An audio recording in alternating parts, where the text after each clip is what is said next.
అండి. సండే రాగానే నాన్ వెజ్‌కి మనసు వెళ్ళిపోతుంది కదా! మేమైతే వారంలో ఒకసారి సండే రోజే తింటాం కాబట్టి, ఆ సండే రోజు మా ఆయన గుడ్లు తినమన్నా కూడా నాకు గుడ్లొద్దు చికెనా లేకపోతే ఫిషో తీసుకురమ్మని చెప్తాము.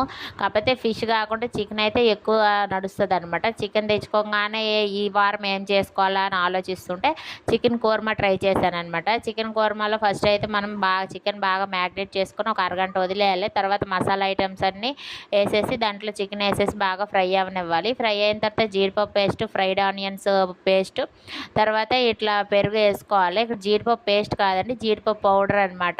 ఇవన్నీ వేసుకొని బాగా కలుపుకొని ఒక 5 నిమిషాలు ఉడికించాలి. తర్వాత కొంచెం వాటర్ యాడ్ చేసుకొని లాస్ట్లో గరం మసాలా వేసుకొని ఒక 15 నిమిషాలు ఉడికించామంటే చికెన్ బాగా ఉడికిపోతుంది. ఎప్పుడు పెరుగు వేసినా కూడా నాకు ఈ కూర అసలు సెట్ కాదు. ఈసారి మాత్రం భలే కుదిరింది, నాకు చాలా నచ్చింది. దీన్ని అయితే ఈరోజు నేను వెజ్ పులావ్తో మంచిగా తినేసామన్నమాట. కర్రీ మాత్రం నిజంగా చాలా బాగుంది. నా వీడియో కనుక నచ్చితే లైక్ చేయండి. Bye bye.